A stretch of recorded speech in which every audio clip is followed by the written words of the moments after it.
지난 수요일에는 우리가 경청으로 격려하기라는 제목으로 우리가 살펴보았습니다. 욥기의 내용을 생각하면서 위로와 격려를 목적으로 욥을 찾아왔던 그 친구들이 욥에게 뭔가 답을 줘야 되겠다는 생각으로 조언을 하다가 논쟁이 붙었고, 결국은 욥을 위로하고 격려하기 위해서 왔다가 욥을 정죄하고 공격하고 공박하는 그런 결과가 되었습니다. 위로자가 주는 스트레스, 정말 대단한 절망입니다. 저도 그런 경험을 조금 이렇게 기억이 나는데, 위로자는 위로하는 것이 돼야 되지, 뭔가 가르치고 뭔가 이렇게 고치고 이런 식으로 고치고 이런 식으로 하면 위로자가 될 수가 없습니다. 사랑과 인내로 침묵하면서 들어주는 경청, 같이 있어주는 것, 특별한 말을 하지 않더라도 같이 있어주는 것. 우리 세들백 교회 릭 워렌 목사님 목적이 이끄는 삶, 그 부분 제가 말씀드렸죠. 자신의 생애의 한 조각을 내주는 것이기 때문에 그 시간을 내준다라는 말은 생애의 한 토막을 내주는 겁니다. 그렇기 때문에 정말 귀한 선물, 최상의 선물은 함께 있어주는 거다. 그런 표현을 봤는데 굉장히 공감이 가는 그런 것입니다. 같이 있어주고 같이 힘들어할 때 같이 그 고통을 함께 동참하고, 그러면서 기쁨은 같이 하면 배가 되고 슬픔은 같이 하면 반이 된다, 절반이 된다, 그런 말이 있지 않습니까? 함께 해주는 것 자체로 경청해주고 공감해주고 하는 그 자체로 큰 위로와 격려가 됩니다. 오늘은 기도로 위로와 격려가 되는 것에 대해서 살펴보겠습니다. 오늘 1장 2장 1절 보니까, 그러므로 내가 첫째로 권하노니 모든 사람을 위하여 간구와 기도와 도구와 감사를 하되, 이렇게 시작되는데, 기도는 여러 가지 방식이 있다라는 것을 알 수가 있습니다. 그것들이 뭐 특별히 어떤 차이가 있느냐 조금 이따가 다시 보고요. 기도는 다양하다라는 것이고, 이 중에 보면 간구라는 건 영어로는 petition 그래 놓고요. 그 다음에 기도 prayer, 그 다음에 도구는 intercession, and 감사는 thanksgiving, 이렇게 되어 있는데, 이렇게 다양한 어떤 그런 성격의 기도가 있는데, 그 기도를 우리가 생각할 때 가장 기본적인 거는, 우리가 미신에서 말하는 기도랑 우리 기독교에서의 기도는 다르다라는 걸 한번 확인하고 들어가면 좋을 것 같습니다.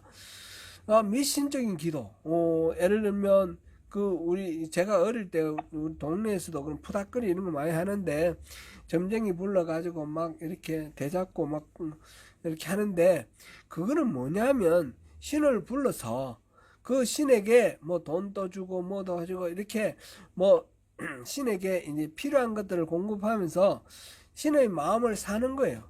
그래가지고 그 신을 통해서 자기의 욕망을 채우는 거예요. 병을 낫게 한다든지 뭐 복이 있게 한다든지 뭐 문제가 해결된다든지. 그래서 그 신을 통해서 자기의 욕망을 채우는 것이 미신의 기본적인 기도의 성격입니다. 그래가지고 뭐 이런 신을 뭐라고 이야기를 해야 될까요? 하여튼 구미가 당기는 여러 가지 이렇게 선물들을 던져주고, 돈이라든지 뭐라든지 던져주고, 그거로 가지고 이제 자기 욕망을 채우는 그런 방식인데, 기독교에서의 기도는 기본적으로 그런 게 아니라는 거죠. 자기가 완전하게 원하는 것을 하나님께 아뢰는 그런 기도도 할 수 있지만, 근본적으로 우리가 기도하는 대상은 하나님이시고 우리의 주인입니다. 그래서 내가 이 신을 불러내가지고 이 신을 나의 욕망을 채우기 위해서 이용하면, 그거는 이미 주가 아니고 신이 아니죠. 저 하나님을 우리가 부르는 주님이 아니죠. 종이 되는 거죠. 그런 식의 어떤 역학관계가 아니라 철저하게 우리가 종이 되고 우리가 자녀가 되고 우리가 백성이 되어서 주인이시고 왕이시고 어버이신 그 하나님께 우리의 문제를 아뢰면서 하나님 뜻을 구하는 겁니다. 하나님 뜻을 구하는 거. 그래서 하나님이 우리에게 필요한 거 채워주시기도 하고, 때로는 뭐 거절하시기도 하고, 때로는 우리에게 뭔가 깨닫게도 해주시고, 이래서 하나님의 뜻이 우리 기도를 통해서 이루어지는 것. 그것이 응답이다. 이렇게 생각을 해야 되겠습니다.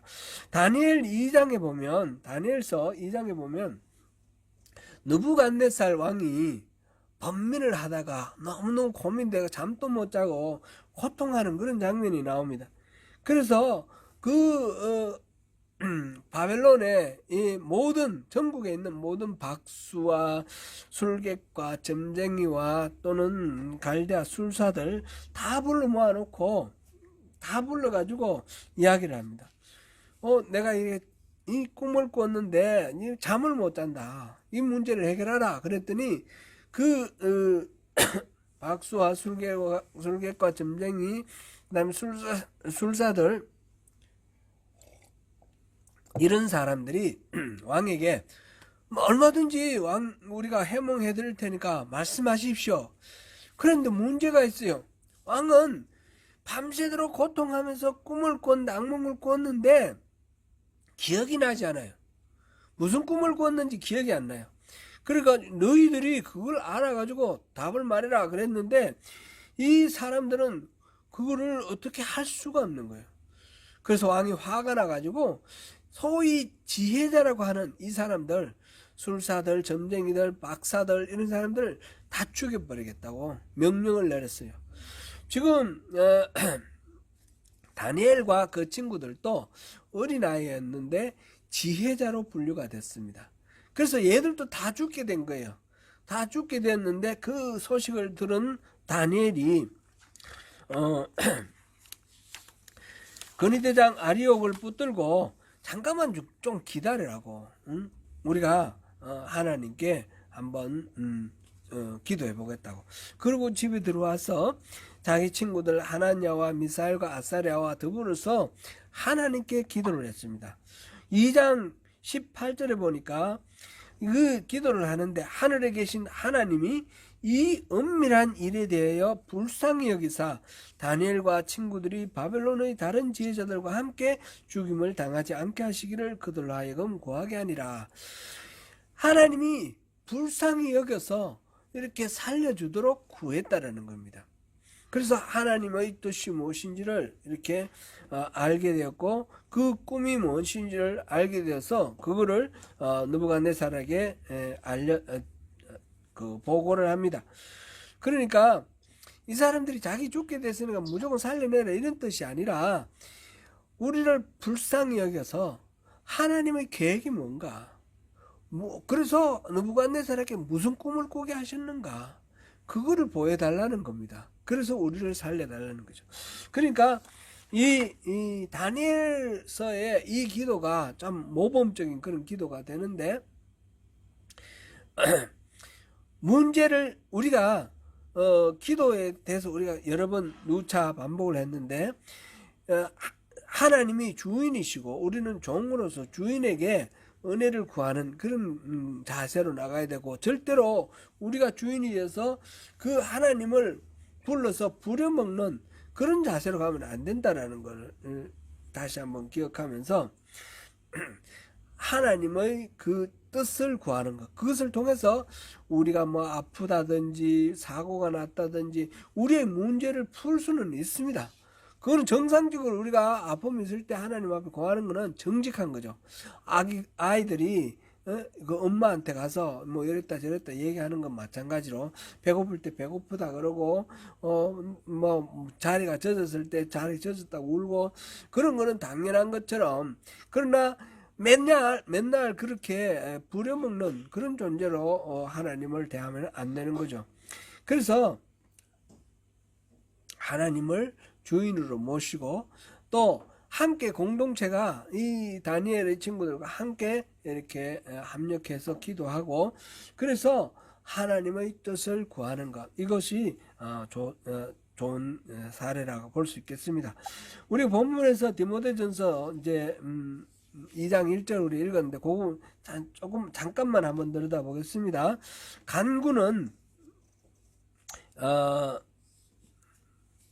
피티션 그렇게 했죠. 피티션 간구는 이거는 헬라어 데시스라는 데서 나왔는데 사가랴와 엘리사벳이 자식을 구하는 기도를 하는 장면이 누가복음 1장 13절에 나오는데 우리가 정말 원하는데 필요로 하는데 없는 것이 있어요. 결핍된 거. 결핍된 것에 대해서 간절한 마음으로 하나님께 우리의 결핍을 보고를 하면서 이거를 채워달라고 그렇게 요구하는 거예요. 일반적으로 우리가 우리 문제를 아뢰고 또 이렇게 응답을 구하는 그런 일반적인 간구의 기도, 간절한 그런 기도이죠. 두 번째 기도라 그랬는데 기도는 좀 더 포괄적인 말이죠. 포괄적인 말, 하나님께 말하는 행위 이런 거라고 볼 수 있겠고 세 번째 도구를 우리가 이제 오늘 주목하고 싶은 건데 어떤 번역에서는 이것도 피티션이라고 번역되어 있는데 오늘 우리가 보는 NIV에서 보니까 제가 보니까 인터세션이라고 그랬어요. 인터세션 중간에 끼어서 뭔가를 이렇게 구하는 겁니다. 그러니까 다른 사람의 요구를 들고 왕에게 나아가는 용기와 자유를 표현하는 말인데 우리가 흔히 말하는 중보기도입니다. 도구는 중보기도. 근데 그 바로 밑에 나오는 말이 5절에 하나님은 한 분이시요 또 하나님과 사람 사이에 중보자도 한 분이시니 그 사람이신 그리스도 예수라. 중보자는 예수님 한 분밖에 없다. 그래서 우리가 일반적으로 쓰는 중보기도라는 말도 틀렸다 이렇게 말하는 사람들도 있습니다. 그만큼 이 중보라는 말 자체는 예수님의 어떤 특성, 고유성을 이야기를 하는 겁니다. 근데 우리가 예수님을 하나님의 맏아들이고 우리는 그 이어 있는 예수님의 그 십자가의 길을 동행하면서 그 부활에 동참하는 그런 형제이기 때문에 우리 또한 중보자가 될 수 있습니다. 한 분이신 예수님의 그 중보자의 역할을 우리가 같이 한다 이런 차원에서 그래서 우리 중보기도다 이렇게 말하는 것 자체가 틀린 말은 아닌데 내가 하나님과 이 친구의 사이에 내가 중간자가 된다 이렇게 생각하면 틀리는 거예요. 예수 그리스도가 중보자가 되도록 내가 이 사람을 위해서 기도한다 이렇게 말하면 되는 거죠. 근데 그때도 중보기도도 이 사람이 어떤 자기의 욕망을 이렇게 표현하는 것을 대신 내가 말해주는 것 이런 식으로 얘기하면 그것도 중보기도가 될 수가 없습니다.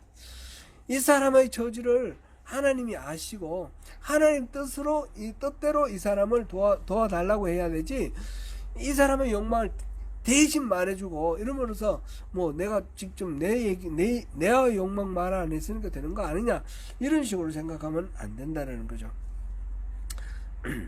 어디까지나 하나님이 주인이십니다. 그렇게 하고 그 다음에 네 번째는 감사가 나오는데 감사 이거는 하나님의 자비를 감사하며 인정하는 것. 바울 서신에는 기도에 감사가 많이 나옵니다. 에베소서 1장 16절에 보니까 내가 기도할 때 기억하며 너희로 말미암아 감사기를 거치지 않고 자기는 기도할 때마다 감사기도를 한다 이렇게 말하고 있고 빌립보서 1장 13절에 보니까 내가 너희를 생각할 때마다 나의 하나님께 감사하며 빌립보 교회 성도들을 생각할 때마다 하나님께 감사한다 이런 이 편지에서 그렇게 자기의 그 감사하는 말을 표현을 하고 있습니다. 골로새서 이 바울 사도의 편지 앞머리에 이런 것들이 많다는 거죠. 골로새서 1장 3절에서도 우리가 너희를 위하여 기도할 때마다 하나님 곧 우리 주 예수 그리스도의 아버지께 감사하노라. 디모데 후서 1장 3절에도 그렇고 빌레몬서 4절에서도 그렇고 기도할 때마다 내가 감사한다 이런 것을 표현하고 있습니다. 내가 다른 사람들의 그 하나님과의 대화에 끼일 정도로 중요하게 여겨진다는 거기에 참 중요하겠죠. 제가 하나님하고 뭔가 아주 친밀한 관계를 이루고 대화를 나누는데 거기에 그러니까 제가 하지 말고 우리 백 집사님이 하나님하고 너무너무 친해요. 너무너무 친해가지고 막 두 분이 막 말씀을 나누는데 그 중에 저에 대한 얘기가 있단 말이죠. 그 송목사가 이런데 하나님 어떠세요? 막 이러면서 얘기해주면 제가 얼마나 좋겠습니까? 그렇죠? 너무너무 감동이 되겠죠? 그런 마음을 우리 생각을 하면서 우리가 도고 중보기도를 해야 되겠습니다. 오늘 2절 보니까 임금들과 높은 지위에 있는 모든 사람을 위하여 하라. 이는 우리가 모든 경건과 단정함으로 고요하고 평안한 생활을 하려 함이라. 지금 중보기도 도구를 이야기를 하면서 맨 먼저 임금들과 높은 지위에 있는 모든 사람들을 위해서 기도하라 이랬습니다. 임금들, 오늘날 뭐 임금은 없지만 이 위정자 중에 가장 어떤 책임이 높은 이 나라에서는 수상이겠고 한국에서는 대통령이겠죠. 그들을 위해서 기도하라.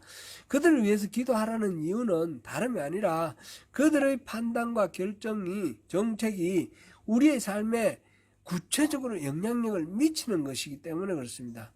그래서 하나님의 은혜가 그들을 통해서 나와 우리 모든 국민들 모두에게 선하게 작용할 수 있도록 기도하라. 하나님 뜻이 그렇게 순리대로 흘러갈 수 있도록 가로막는 어떤 장애가 되지 않고 순리대로 흘러가도록 그렇게 기도하라. 이렇게 우리가 이해하면 되겠습니다. 우리 오늘 특별히 기도해야 될 이유가 또 우리가 확인되었습니다. 간밤에 새벽에 일어나 새벽 기도하려고 준비하니까 조후에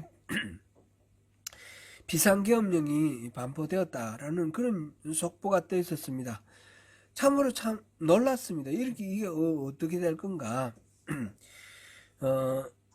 그리고 조금 있다가 국회에서 그것을 해제를 권고하는 결의안이 통과됐습니다.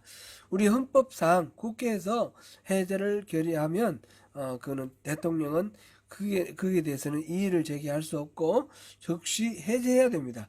그러므로 이 계엄령 사태는 뭐 한 3시간 정도 뭐 이렇게 대통령이 해제한다 그래 놓고 또 국무위원 때문에 뭐 미루고 해서 한 5시간 정도 이제 있다가 해제가 됐는데 공식적으로 해제가 됐는데 굉장히 걱정스럽고 우려되는 그런 사태였습니다. 대통령이 그렇게 계엄령으로 나라를 다스리면 어떤 일이 일어나겠습니까? 지금 윤석열 대통령이 그동안에 뭐 여러 가지 실정들이 있었지만 그 마지막으로 이 자신의 퇴로를 어떻게 할 것인가 아마 결론적인 것으로 이 계엄령을 반포했다 이런 생각이 들 정도로 문제가 많았습니다. 계엄령이 잘못되면 사람이 죽을 수도 있고 광주 사태 이런 경우도 또 일어날 수도 있고 해서 많이 걱정을 했는데 다행히 잘 해결됐습니다. 그러나 아직도 문제가 많습니다. 이 상태가 어떻게 마무리될 것인지, 뭐 스스로 하야를 할 것인지, 탄핵을 할 것인지, 임기 단축 개헌을 할 것인지 뭐 여러 가지 이야기들이 있는데 어떻게 될지 모르겠습니다. 우리는 또 멀리 2억 땅에 살고 있기 때문에 사실 아무것도 할 수 없습니다. 오직 기도로 동참해야 됩니다. 특별히 윤석열 대통령과 그 총리 또 정부를 위해서 기도해야 됩니다. 이거는 찬성하느냐 반대하느냐 그런 차원에서가 아니라 하나님의 긍휼을 구해서 이 문제들이 잘 해결되어서 우리 조국 대한민국이 평화롭게 이 모든 문제들이 잘 매듭지어지고 해결될 수 있도록 이 특별히 그 권력의 정점에 있는 사람들이 나쁜 마음 먹지 않도록 정말 조국을 위해서 공공의 공공성의 그런 의미를 가지고 이렇게 봉사할 수 있도록 자신의 어떤 이익이나 관심 그쪽에 쏠리지 않도록 그렇게 우리가 그들의 마음을 지켜달라고 우리가 기도해야 되겠습니다. 폭력 사태나 또는 다른 어떤 문제로 퍼지지 않도록 백성들 전체가 마음이 또 이렇게 순전하게 잘 진행되도록 그렇게 기도하면 좋겠습니다. 그런 무거운 마음으로 오늘 새벽 기도도 했고, 오늘 이제 이 기도로 격려하는 이 문제에 대해서도 우리가 살펴보는데, 먼저 우리가 그 조국을 위해서 기도해야 되겠다, 그 마음을 가지면 좋겠습니다. 기도의 격려자가 되기 위해서 우리에겐 필요한 마음이 있습니다. 세 가지로 말할 수 있는데 비슷비슷하지만 조금 굳이 말해보자면 여린 마음, 신뢰, 책임, 이렇게 세 가지를 말할 수 있습니다. 여린 마음이라는 것은 vulnerability 이렇게 이렇게 상처를 입기 쉽고 피해를 입기 쉽다라는 그런 의미죠. 약하다, 취약하다, 그런 의미인데, 다른 사람의 처지에 대하여 이렇게 쉽게 영향을 받을 수 있는 민감한 마음이 있어야 된다는 거죠. 누구를 위해서 기도를 해준다, 도고, 중보기도, 기도로 그 사람을 위로하고 격려를 하기 위해서는 이 사람의 상태에 대해서 공감을 할 수 있어야 되고, 이 사람이 뭐 어떻게 하는 데 대해서 내가 영향을 받기 쉬워야 됩니다. 이 사람이 뭐라 하더니 나는 내대로 살아가는 그런 사람은 이런 격려의 기도를 할 수가 없는 것입니다. 그래서 제가 이제 스스로 이렇게 반성을 해보니까, 누가 무슨 문제가 있어서 이거 좀 기도해 주십시오 그러면 정말 그 마음을 공감을 하면서 예, 기도하겠습니다, 그리고 기도하는 경우도 없잖아요. 있지만 또 많은 경우에는 예, 기도하겠습니다 근성으로 대답하고 잊어버리는 경우도 많아요. 이러면 안 된다는 거죠. 왜 잊어버립니까? 그건 그만큼 그 기도를 부탁하는 사람의 그 마음에 의해서 영향을 받지 않았다는 거죠. 내 거를 딱 지키고 있고 이 사람 뭐라 하든지 이러면 격려를 위한 이 기도가 될 수가 없습니다. 우리 CCM에 주는 그런 게 있는데, 그런 노래가 있죠. 누군가 날 위하여 누군가 기도하네. 내가 홀로 이 음정을 잘 못 찾. 무너질 때 누군가 날 위해 기도하네. 제가 좀 한번 연습해 봤는데도 음정을 못 맞추겠네요. 이런 찬양이 있는데 참 그 찬양이 감동이 될 때가 많습니다. 내가 힘들고 어려울 때 누군가 날 위해서 이 문제를 위해서 기도한다라는 것 자체가 위로가 되고 격려가 되지 않습니까? 그렇게 우리가 서로 기도를 하면서 기도의 응원꾼이 되면 좋겠습니다. 그러기 위해서 우리 마음을 항상 우리 이웃들에게, 우리에게 기도를 요청하는 그런 우리 가족들도 될 수도 있고, 이렇게 이웃들에게 마음을 열어놓고 민감하게 반응하는 것이 필요하겠습니다. 두 번째로는 신뢰입니다. 신뢰, dependability 이렇게 되는데, 기도의 관심이 늘 이렇게 깨어 있어야 됩니다. 기도 부탁했는데 잊어버리는 것과 비슷하다고 볼 수 있겠지만 또 좀 다른 차원에서 기도의 관심이 깨어 있는 것입니다. 에베소서 6장 18절에 보면 모든 기도와 간구를 하되 항상 성령 안에서 기도하고 이를 위하여 깨어 구하기를 항상 힘쓰며 여러 성도를 위하여 구하라 그랬습니다. 예수님께서 겟세마네 동산에서 기도할 때 제자들에게 기도하러 가면서 여기 머물러 깨어 있으라 부탁합니다. 그래 예수님이 가셔서 조금 떨어진 곳에 가셔서 기도하고 돌아와 보니까 제자들이 자고 있습니다. 예수님이 깨어 있으라라는 말씀을 하신 이유는 뭡니까? 깨어서 오락하고 놀아라 이런 뜻이 아니죠. 내가 기도하는 것을 위해서, 날 위해서 여러분들도 기도해달라 이런 건데, 자신의 몸이 피곤해가지고 예수님의 그 부탁도 잊어버리고 그냥 졸고 있단 말이죠. 졸고 있다. 이러면 안 된다는 거죠. 부탁하는, 기도를 부탁하는 그 사람이 신뢰할 수 있도록 항상 깨어서 기도하는 그런 것이 필요합니다. 이 신뢰와 좀 비슷하긴 한데, 또 다른 측면에서 책임, responsibility, 이거는 기본적인 메커니즘을 책임성 있게 기도하는 그런 메커니즘을 만들어 두는 것이 좋겠다, 그런 생각입니다. 함께 기도하기를 부탁할 수 있는 그런 관계를 만들어라는 거죠.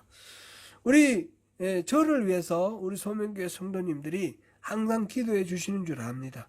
저 또한 여러분들 위해서 기도하겠습니다. 이거는 이건 해도 좋고 안 해도 좋고 이렇게 생각하지 마시고 나의 책임이다, 그렇게 생각해 주시면 고맙겠습니다. 우리 소명교회 담임 목사를 위해서 여러분들은 기도할 책임이 있습니다. 우리 소명교회 차세대 우리 청년들을 위해서, 또 우리 우리 한이부터 또 하율이, 우리 어린이들 위해서 기도할 책임이 있다는 겁니다. 이건 해도 좋고 안 해도 좋고 라고 생각하지 마시고, 나에게 하나님이 주신 기도의 사명, 그것이 있다, 이렇게 생각하시고 그렇게 해주시면 좋겠습니다. 제가 한 가지 저에게 책임이 있으신 여러분들에게 한 가지 기도의 도움을 요청합니다. 한 가지 기도를 부탁드리는데, 제가 아침마다 새벽 예배 하면서 막 피곤하고 지친 모습을 보고 여러분들 마음 아파서 기도해 주시는데, 그것도 계속 해 주시고요. 감사합니다. 거기다가 제가 요즘 굉장히 많이 지금 스트레스도 받고 부담도 가지면서 마음 아파하는 그런 게 하나가 있는데, 크라이스트처치의 한사람교회 위해서 좀 기도해 주시면 좋겠습니다. 한사람교회가 지금 소멸할 위기에 와 있는데, 담임 목사님이 또 나름대로 기도를 했겠지만, 교회를 이제 말하자면 소멸시키는 쪽으로 이렇게 이끌고 있어요. 그래서 제가 그거를 남아 있기를 원하시는 분, 교회를 떠나실 분은 떠나시되 남아있는 분들을 위해서 제가 기도하면서 또 여러 가지 조언도 하고 하는데, 그래서 한사람교회가 계속 유지될 수 있도록 저는 기도하고 있습니다. 어떻게 될지 모르겠습니다. 모두 다 한 마음으로 또 마음을 모아서 간다면 저는 기쁜 마음으로 또 축복하고 보내겠지만, 지금 그런 상황이 아니라서 한사람교회를 위해서 제가 기도하고 있는데, 저를 위해서 그리고 한사람교회 위해서 기도해 주시면 고맙겠습니다. 이거는 저에 대해서 기도의 책임 있는 여러분들에게 제가 감히 부탁드립니다. 어떤 식으로 결론이 날지는 모르겠고 나중에 또 보고를 드리겠습니다. 사랑하는 성도 여러분, 우리 서로 격려자가 되십시다. 하나님의 은혜를 공유하면서 함께 하나님의 생명의 능력을 누리고 함께 쓰고 함께 삽시다. 그런 격려자가 되시는 가운데 하나님의 뜻이 우리의 기도를 통해서 이루어지고 이 땅이 하나님의 나라로 이렇게 실현되는 데에 우리가 쓰임받는 하나님의 사람으로서, 또 그 과정 속에서 하나님의 은혜를 충만하게 공급받고 또 누리는 저와 여러분이 되시기를 축원합니다.